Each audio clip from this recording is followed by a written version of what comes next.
Derek Sheridan from Rust Belt Basketball Coaches Network. Thank you so much for joining us this afternoon. We are extremely excited to have the head boys basketball coach at Caston High School, located in beautiful Cass County in northern Indiana. And Coach Davis is the head coach, and his team is currently sitting at 6-2. And during the Cass County tournament, you guys played two games in one day on December the 23rd, and we'll get into the big school upset. But I was just telling Coach Davis that I attended a small school in Indiana too, so a lot of schools to us were big schools.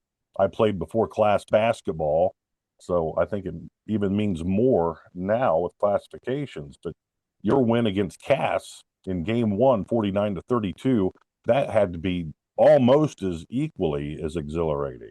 Yeah, absolutely. That's a team that, we've definitely had our struggles with in the last 9 years as I've been here. And, we've gotten them some along the way, but always a really strong basketball program, always a really physical team. So If you're looking for an easy and affordable way to purchase all of your sporting good needs, look no further than Game One, located in Swanton, Ohio. I've worked with LJ Archambault for 20 years, and I have never worked with a more honest, punctual, and detail-oriented sporting goods salesman. I coached for nearly 3 decades and in 2 different states, and have never worked with a better organization than Game One, and more importantly, a better person than LJ Archambault. It's always game on at Game One.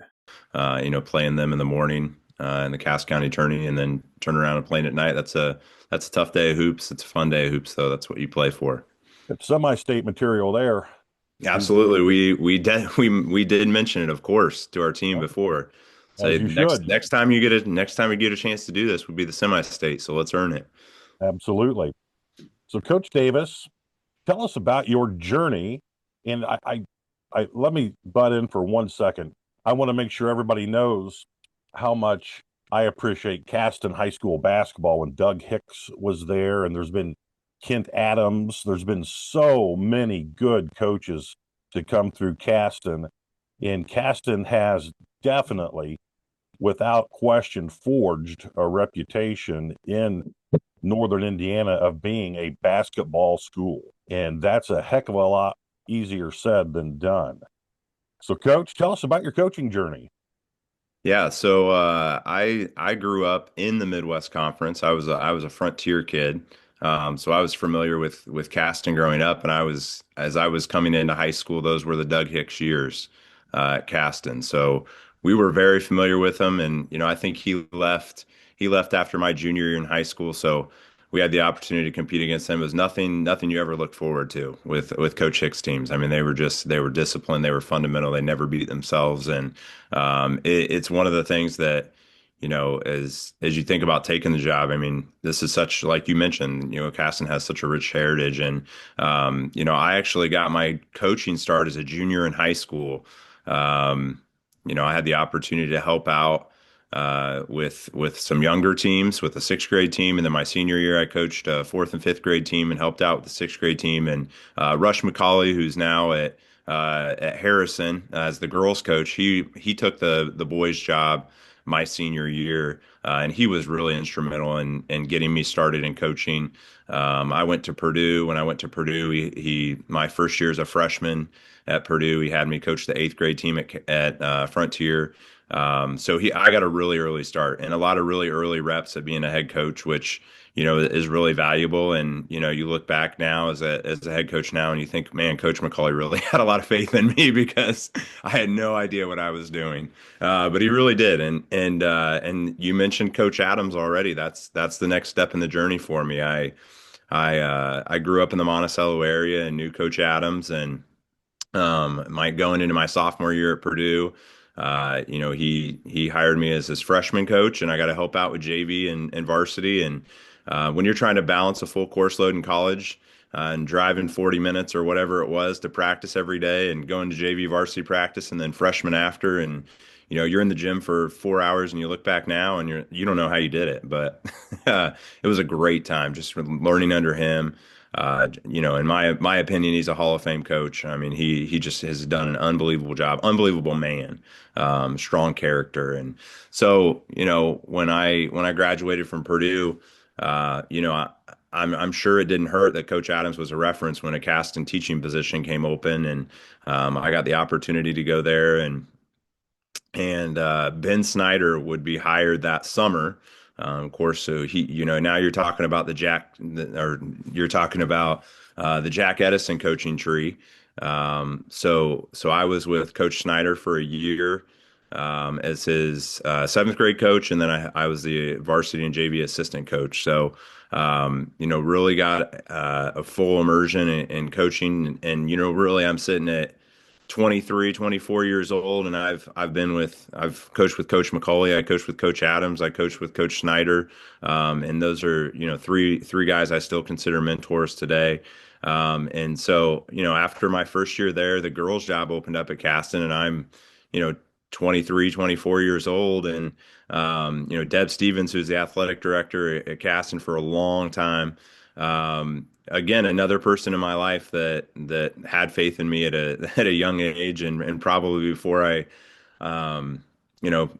was ready, looking back at it now. And but she had faith in me, and we had a solid 3 year run there as a girls coach. And then I got the opportunity to go teach at Plymouth. They were starting a PBL school, and I was interested in that. I wanted that challenge. So I went up there, and Ryan Bales was the coach. So there's another Caston connection. He was at Caston my senior year in high school. He took over for Coach Hicks. So I went and got the opportunity to work with Coach Bales for 3 years at Plymouth. And again, another unbelievable high character man, who I learned so much from. And you're taking those pieces, as the guys that you're around, whether you're coaching for them or they're your buddies that you stay up late talking hoops with. I mean, I can see parts of all of those influences in me now. And so by my third year at Plymouth, we had our kid, and we kind of felt that pull to come back closer to home. My wife is from the Caston area. She was a Caston grad, and her parents were here, and my parents were still in the Monticello area, and we were living in South Bend, and had moved to Rochester to kind of split it up. And then just to get closer to them, and the Caston boys job opened up, and I loved my time at Plymouth. But Caston's just one of those places where they just kind of everybody comes back to Caston. You look at some teaching staffs, in a 10-year period is completely different. But Caston's always been a school corporation that, people that went there come back and they teach there.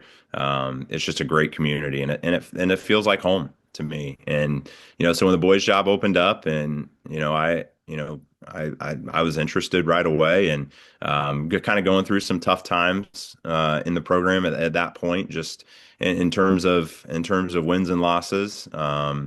And I had the opportunity to come in, and this will be my ninth year coaching at Caston, and we have been blessed with unbelievable kids throughout that entire run, regardless of wins and losses. Just an incredible community, and unbelievable kids. We've had great support from administration, great support from parents. It's been a really great 9 years.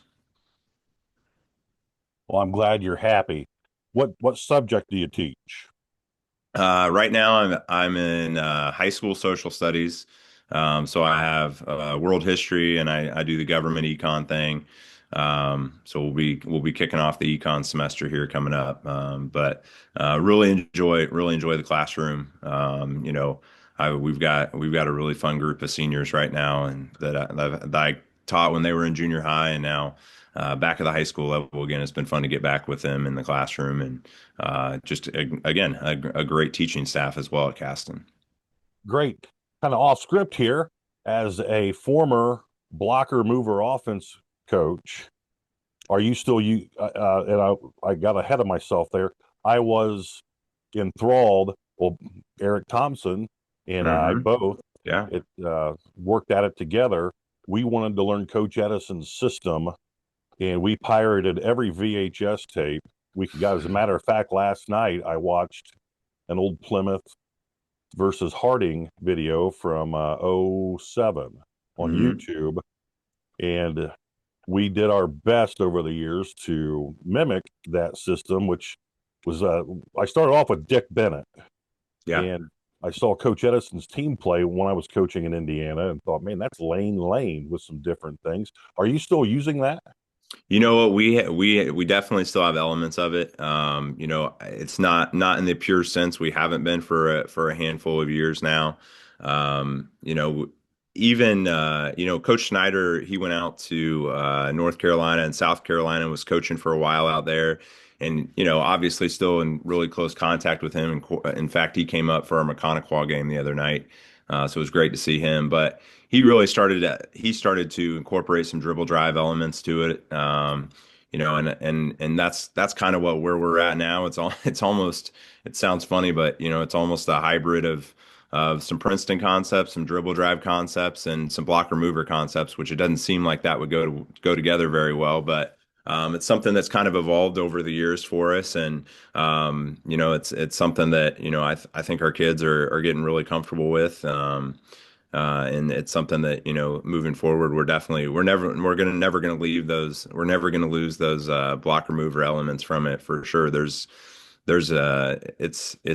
been effective for a number of years, and a number of different coaches have been successful with it. In fact, I was just having a conversation with one of our kids last night as we were prepping for Peru last night, and they asked a question about something they did on underneath out of bounds plays, and I said, this actually probably is something that goes back to the Plymouth group. I said, this is something that they've done, and Coach Thompson studied heavily, I knew.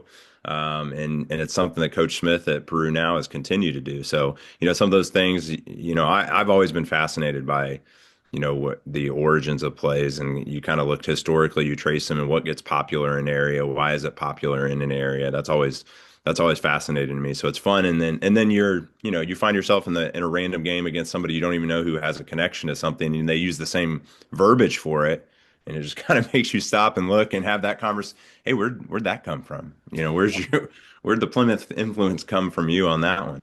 So Fist up, it's free fun to see cuts. that. Yeah. I spent a lot of time with Coach Bales and studied that. He was the guy who really helped me learn how Coach Edison scripted his sets and made, you know, really simple, quick hits that led into blocker mover. So Yeah. it's just a Now fascinating. we are still switching. I mean, defensively, we have, that's something that's been consistent the last 9 years. That's been, you know, we've obviously tweaked, and we obviously tweak game to game, but that's something we've been very loyal to over the last 9 years, and very consistent with over the last 9 years. Well, I think it's a great move because most teams I see are playing pack line man to man. And when a team, especially a point guard, isn't used to being harassed violently, and then you take away the immediate entry pass to the wing, a lot of teams aren't used to that. They're used to going against pack line, and that makes a Yeah. huge difference in how they have to prepare for a team who plays up the line, on the line, in five-man free switches. Yeah. Yeah. And the up the line, the part we've got to get better at as the season progresses here. Well, it's early. I mean, it's It early. is. It is. It It's takes a still lot of trust. You have, in order to feel comfortable to be up the line in those situations, you got to trust those guys behind you, absolutely. to be up the line too. And that's something, you know, we've really stressed with our group, and something, you know, we're going to have to continue to get better at here as the season progresses.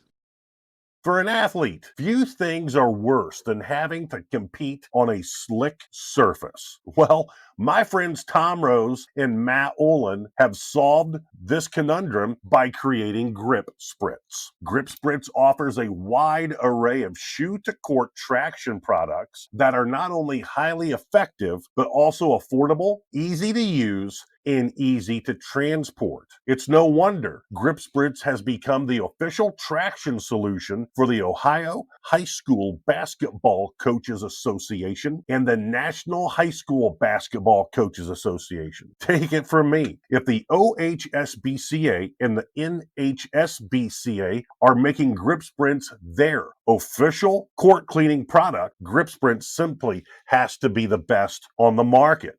Coach Edison, in my opinion, and I've said this on a lot of different forums, I got to speak at a clinic when I was still coaching in Missouri, and I had no bones about saying multiple times throughout my years coaching. In my humble opinion, Jack Edison is the best high school coach to ever live. Yep.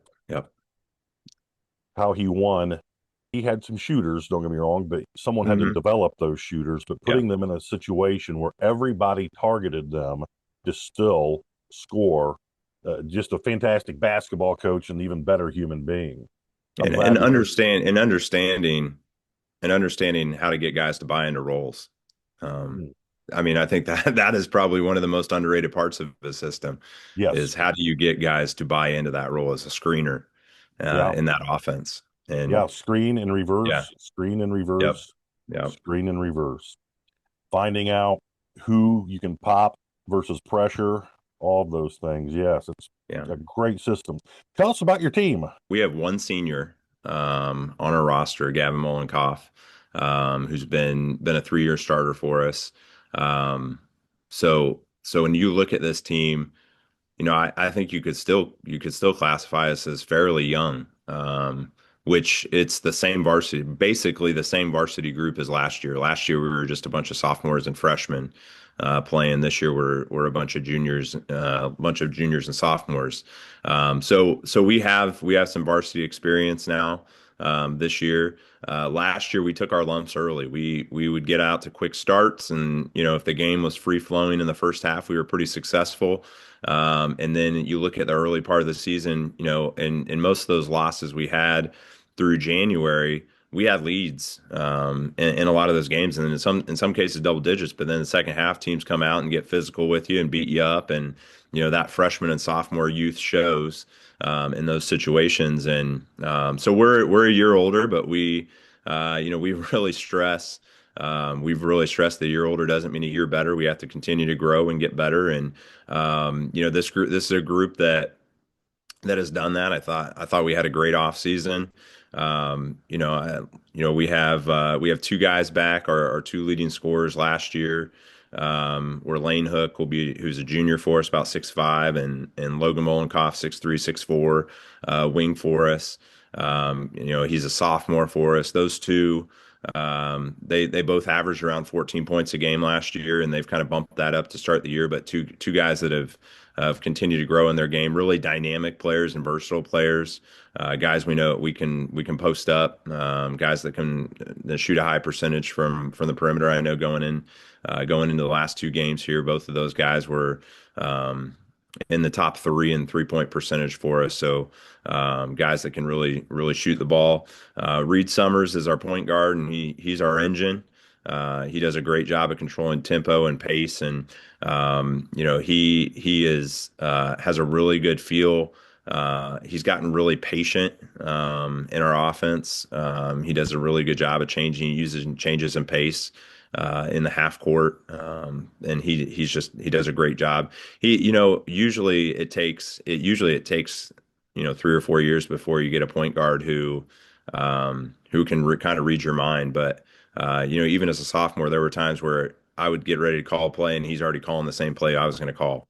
And anytime you have that from a point guard, that's something he loves. So as he's doing that as a sophomore, obviously that kind of pushes us forward these next 2 years here in terms of what we can do when we're on the same page to that degree. Carson Harness starts for us as well. He's a junior for us. He's somebody who's really developed as a shooter. He can string them together in bunches. He's relentless worker shooting the basketball, and he's started to add to his game as well. I thought he had a really good post up last night in the game, and he had another time he posted up really well, and we didn't get it to him. So, that's one thing with our guards, we really try to do is is post them up. It's something that we really try to do. I don't know if we probably, if you watch, I don't know how familiar you are with the Princeton tree, but you watch like the Nebraska Wesleyan Princeton stuff, they post their guards a ton. And a few summers ago, I spent a lot of time with Synergy in the summer just watching Nebraska Wesleyan, and I just love that part of their Princeton, how much they post the guards up. So that's something, it's been a process for us, and I think we've gotten better. Carson's an example of one of those guards that I feel like he really goes in there and looks to post. But I just think that would make us more dynamic that if we do a better job of looking for those guys. So Carson started for us. I mentioned Gavin's our only senior. He is one of the best instinctual offensive rebounders that I've ever coached. He's around that 6 foot mark, but just has great nose for the basketball and just does a great job of extending possessions for us. And he's somebody we've encouraged. I think he can shoot from the perimeter more than he does. And again, I think you look at that starting group of five. I think on any given night, I think any of those guys we feel comfortable with taking those inside out threes, and they're guys that can knock them down. So that's our starting group, and then Drew McGrew. He started for us majority of the season last year as a sophomore. He's a junior as well. He's a lefty. He's quick. He's a jet. He kind of battled some injuries in the fall that kind of slowed his progress down in the off season. I thought he had an unbelievable summer, but he's starting to show that explosiveness again. And he is tough physical defender. Switching 1 through 5 and having a couple small guards. I know a lot of people think as they prepare for us, hey, we'll just get them switched in the post. But our two smaller guards, Drew and Reed, are two of our better post defenders. They battle in there. They do a good job of getting low and rooting people out. And usually, if a team's really focused on trying to pick on us inside and getting those switches, it kind of stops the flow of their offense, which makes it a little bit easier for us to rotate on the weak side too and help those guys in the post. So I think that's something we've seen a lot over the years. I know a lot of people, and I'm guilty of it too. When I first started, coaching the switching, we get beat on a couple switches and get some post mismatches, and maybe I overreacted and tried to make an adjustment when I didn't really need to, because at the end of the day, you're gaining way more than you're giving up because they pick on a matchup a couple times a game.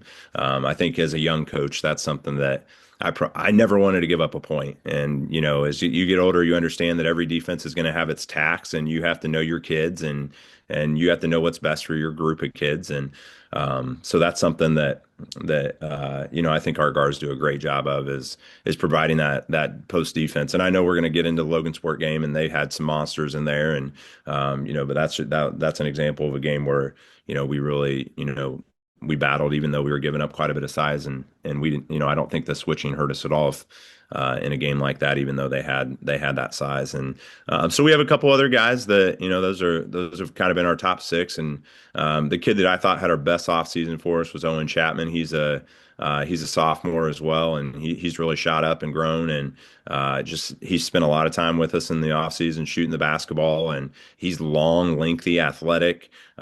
He's still learning how to guard at the varsity level, and but I thought he's had a good last couple games, done some really good things for us. He's one of those kids that they come along every once in a while where they get really good with their weak hand, and it almost becomes their strong hand. And we've kind of seen that. I don't know why. It was nothing I did developmentally, skill work wise. Like he has gotten really comfortable with his left hand, and to the point where sometimes we wonder if he prefers finishing that way. But he's a kid who's probably improved as much as anyone in our program, and somebody who we're excited as we head into the new year here to see what he develops into. And then most nights we're going 8 deep, and Brody Howard's a junior for us, and he had a couple of huge threes in that Carroll game in the third, or I guess it'd be the start of the fourth quarter or into the third quarter, that kind of stretched that game out and really gave us some cushion. So he's a really streaky shooter. And he's new to our defensive system this year, so he's still trying to pick that up, but he's given us some physicality on the boards, and obviously that shooting, and right, at this point his assist to turnover ratio is better than what I anticipated going into the year. So he's figuring some things out offensively for us as well. So those are kind of the 8 guys that are in that rotation pretty regularly right now as we head into the new year. Very good. Well, if you can go 8 deep at a small school, that's huge. Yeah, and I think But that's a testament to our youth coaches and the job that they've done. And you know, I know I'm preaching to the choir here. You look at the dads in your dads in your program. You know, I mean, your best groups that come through are the ones that had the dads that poured into them at a young age, and you know, that's something you can ask people to do. But you know, I think we right now we have kids coming through that have dads who played and you know, we've got a lot of names that were pretty familiar in the mid to late 90s too, at Caston, and that it's not a coincidence that we're seeing some good groups come through with that. that's a luxury. And that's one of the luxuries of being at a small school when they're generational and the Yep. families stay. And as you said, you get a group of dads who had success and their boys stay. And that adds an added expectation to their performance night in and night out, even at practice. Yeah. And that's something that's worth its weight in gold. Money can't buy that necessarily. Hmm. All right, coach, it's time to talk about your upset. So, this is what drew my attention to this podcast, the State of the Game, episode 5, scanning through scores on December 23rd. And I saw the Caston Logansport score and got really excited. I told Coach Davis before, being from Eastern Greentown, our biggest school was Kokomo, and we were never able to beat them. So, learning about a team upsetting a monster, for example, to give you the numbers, Caston has 421 students, 9 through 12, and Logansport has 1,250. So you're talking about the legitimate David versus Goliath. So break this upset down for us, coach. The first thing to say, you know, the first thing that's important is you have to have a group of kids that believe, and that don't get too caught up in the name on the front of a jersey that they're playing against. And I think that, you know, that is, you know, from coming from a small school, there's a certain mystique of that, or you know, I mean, I can remember growing up and at a small school as well, and being very familiar with small schools. Like, I think sometimes you have groups and they just don't. You're just not sure if they believe that they can beat a school. Or you look at, hey, we've lost to this school 7 or 8 years in a row. You know, I mean, you're talking multiple classes have gone all the way through, and you haven't beaten a school. And I think sometimes that happens. So you have to have a group that that believes. And I think we have a group this year that you know, we're not going to go undefeated. We've already dropped a couple, but I don't think there's any night that they go into a game and don't think they can win the game if they play the right way and we execute the way we're capable of executing. So, you know, I think going into the game that was a big factor. You already mentioned we beat Lewis Cass in the morning game, and you know, I thought we had a really good spurt in the third quarter, really that separated that game, and then we get done with that game, and we have a handful of hours before we tip off in that championship game against Logansport. So we got some good food in us, and headed back to the school to do a walkthrough. So anytime you have a quick walkthrough like that, you have to have a high focus group, and I think that's the thing about this group that our prep, even though it was short, though we had 30 to 45-minute walkthrough, I feel like it's a really, really high focus group. And then you go back to the fact that, these guys, almost all the guys in our rotation played varsity last year.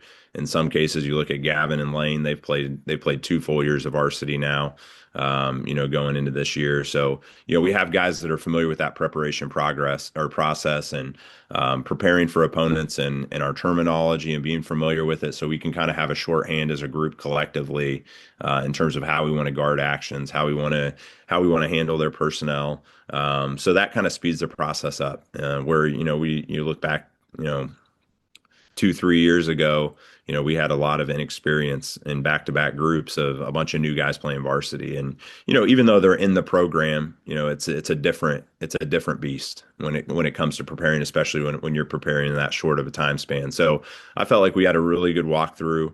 preparing for Logan Sport. Our kids are very vocal and ask questions, which some groups you got to beg to talk. Even some good ones we've had, they just don't talk.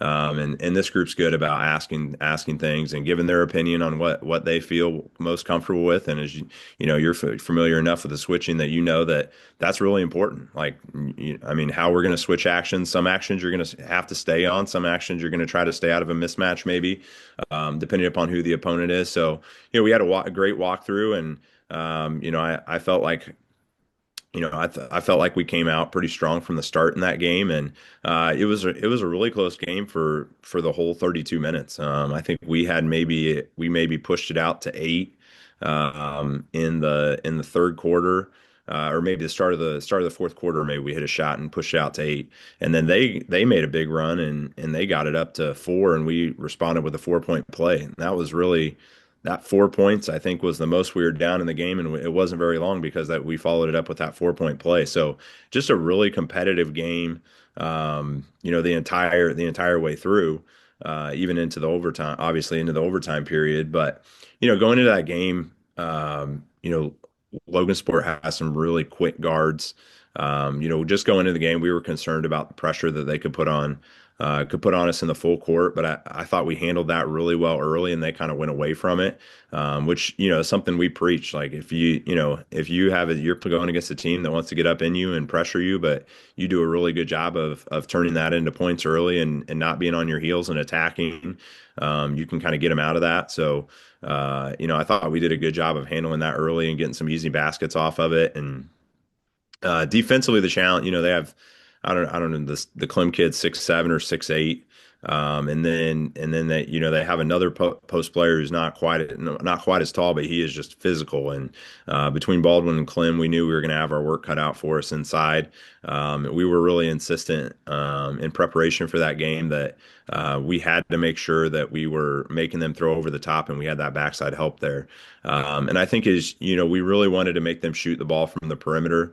They weren't shooting it well from the outside going into the game. And, but we, at the same time, just being familiar with them, you knew they had a couple kids that were probably shooting a little bit under what they're capable of. And water's always going to find its level. And, the Lane kid for them, had an outstanding game against us. I think he was like 2 of 24, 26 going into the game from 3, which is just, he's a shooter, and he's shooting like that at the start of the year. So as a coach, those are the scouting reports that scare you, because you're telling your kids where he's at, but at the same time, that if he sees one go in, he can be really dangerous. And that was the case. He did a really good job of controlling the pace for Logan Sport. And I thought we got burnt. I mean, they hit some perimeter shots, which we wanted them to shoot them, but we gave them some really open ones because we were helping on that backside. And just that there's that fine line between knowing how far away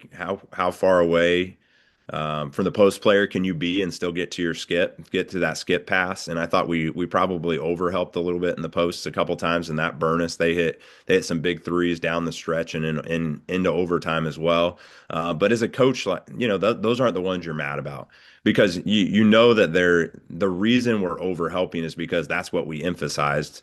Okay. And I think that's a sign that that we have coachable kids. And that's as much on me as, hey, I got to help them with where that line's at. Like the difference between, hey, we're over helping because we're really concerned about the post. And, we still have to be able to get out to skip too.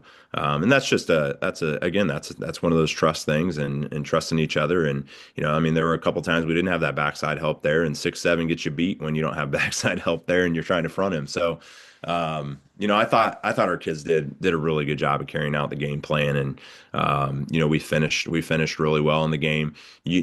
Obviously we're giving up size against them, and looking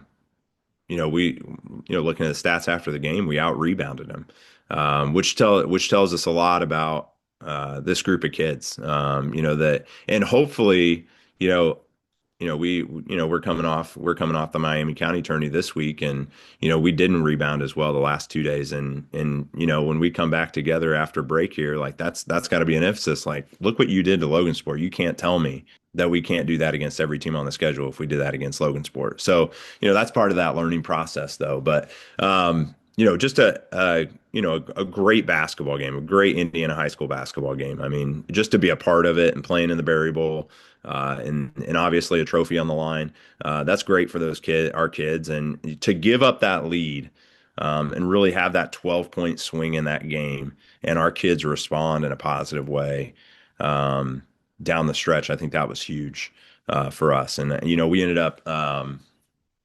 I think we were 12 of 14 from the free throw line in the game, which obviously was huge.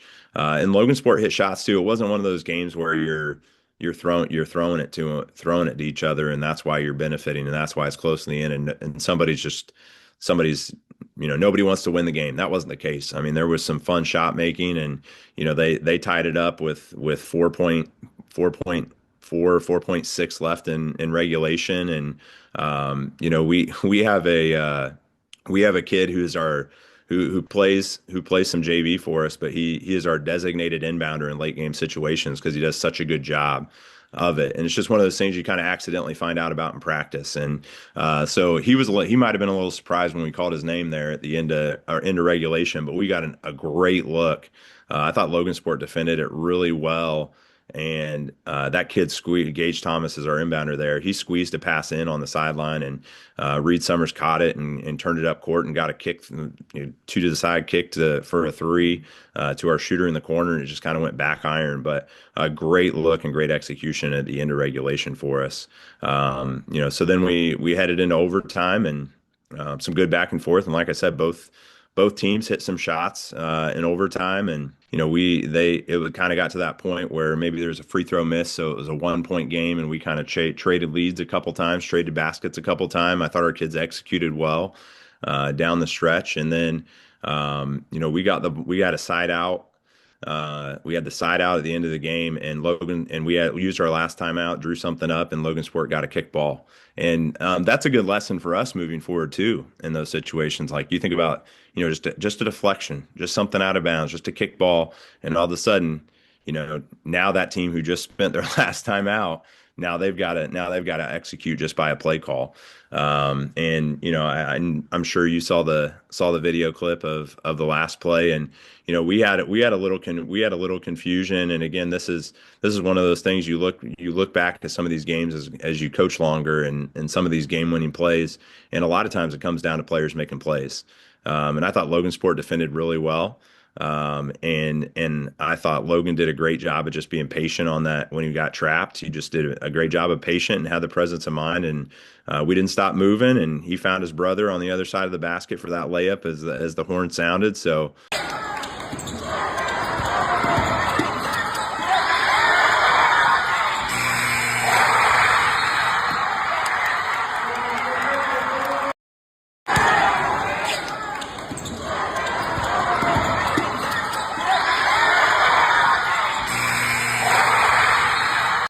And then the fun ensued. But our kids, just the poise they showed throughout the course of that game, the high level of basketball we saw. I mean, we definitely made our mistakes, throughout the course of the game and executing down the stretch. We definitely had some misreads, and but a lot of that had to do with Logansport being really physical with us and making things happen and blowing some stuff up. So.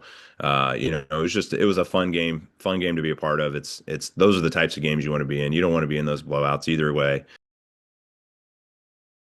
Brad Morrison and Danny's Cafe, located in beautiful Rossford, Ohio. Danny's Cafe is the ultimate spot for a family-friendly breakfast, lunch, or dinner, or a night out with friends to watch your favorite high school, college, or pro team. Danny's Cafe offers an incredible food experience for people with varying types of palates, and the service is fast and provided by the most hospitable staff in Northwest Ohio. The next time you're on the hunt for a place to grab a bite or cheer on your favorite team, head to Danny's Cafe, located directly across the street from Rossford High School. That's what Indiana basketball is all about, and it was just fun to be a part of it. It's something you'll take to your grave. And I'm not saying that the Caston Comets will never do that again, but man, once your team has an upset like that, it's almost life changing for people who live, sleep, drink, eat, breathe basketball. It's a surreal experience. People who have never coached or played have no idea what that's like. It's a feat that doesn't happen very often. And to my knowledge, and no one's told me any different, from what I know right now, it's the biggest upset thus far in the state of Indiana this season. Caston really has a history of some big wins at the Berry Bowl. You go back to that the 91, 92, 93. Before class basketball, winning three straight sectional championships and And knocking Adams. off Logan in a couple of those, and I think Peru in the third one. But that's something that a lot of those people that were around that time brought back some feelings. Coach Braden Chandler has been at Caston for a long time, over 40 years, and he's still on our staff. And he was right there with us um, for that game, and he made that comment. He said, just it kind of brings up those memories of those times that we come into the Berry Bowl, and Caston just has a history of doing some good things, some big things in the Berry Bowl, and to do it before class basketball is in a 3-year run. That's unbelievable what they were able to do, what those groups were able to do. So I know a Cass County tournament, it's not the same as a as a sectional championship, but it definitely brought back some feelings for people as we got that done. Well, a championship's a championship. You're right. It's not a sectional championship, but it sure the heck beats not getting a championship. Absolutely, absolutely. That time that you aforementioned, 91, 92, 93, if my memory serves correct, that was Kent Adams. So that was actually 3 years in a row with three different coaches. So That's right. I knew Coach that. Coach Adams was the first, and then Coach Bertram was the middle one, and then Coach Teagle Right. was That's there for the right. third one. Yeah. So you mentioned the coaches that have come through Caston, and to do that. I mean, to do it, but then you don't have the continuity of coaching in those 3 years makes it even more remarkable.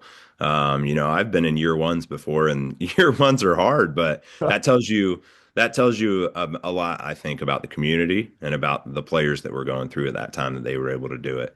And you had some continuity on staff with as far as the coaches go, but the head coach change in those 3 years and still being able to do that is pretty remarkable. Oh, without a question. Without question. Coach, tell us your thoughts about your sectional. I think that these last couple years, last year and this year, it's as strong as the sectional has been in quite some time. And again, going back to going back to childhood, being in the Midwest Conference, and in some years, Frontier was a part of that sectional group, and sometimes they were more with the Lafayette Central Catholics of the world. But just from being around that sectional for as long as I have, this is a really good year. The last couple of years, I think Tri County's won the last few, and I've seen them been able to see them a couple times live, and they are tough. West Central scoring at will, and have really skilled players. I think as a team right now, they're shooting 40% from three. So they're outstanding again. They were the runner up last year, and then DeMont Christian, who we faced in the opening round last year, they have everybody back from their team. So you look at this sectional, and it's as competitive as it's been in a long time. And so I think that as we're kind of at that natural break in the season right now for us, where we have the rest of this week, and next week we kind of start to ramp up our conference play. But it's kind of a chance for us as we come back together in practice. It's kind of a chance for us to kind of look ahead at the rest of the season before we zero in on the day we're in at the time, and really talk about those things, and have that understanding of, hey, this is the progress that we have to show from what we saw last night against Peru to that first week in March. That first weekend in March, these are the things that we have to focus on. And I don't think there's going to be any lack of motive. There's never any lack of motivation with our kids in terms of a sectional anyway. But knowing the quality of opponent that we're going to see in a sectional, and we'll be able to see we'll see Tri-County in the month of July, month of January, and we'll see West Central here in a few weeks. So you get an early feel for those matchups as well. So I know our kids are going to come back from this break, and they're going to come back really motivated, and it's something that I know they've thought about a lot, and it's not something we're going to spend a lot of time talking about or focusing on. We're going to focus on the day, and we know we have to focus on the things that get us better. But I think it's important to understand where we're going, and understand what the steps that we have to take to get there. Well said. Coach, thank you for your time. Thank you. Thanks for having me on. Absolutely. Have been looking forward to this ever since we first started communicating back and forth. It goes without saying, I hope that you pull that sectional win off and have just an incredible 2026 of Indiana high school basketball. We appreciate that. Thank you.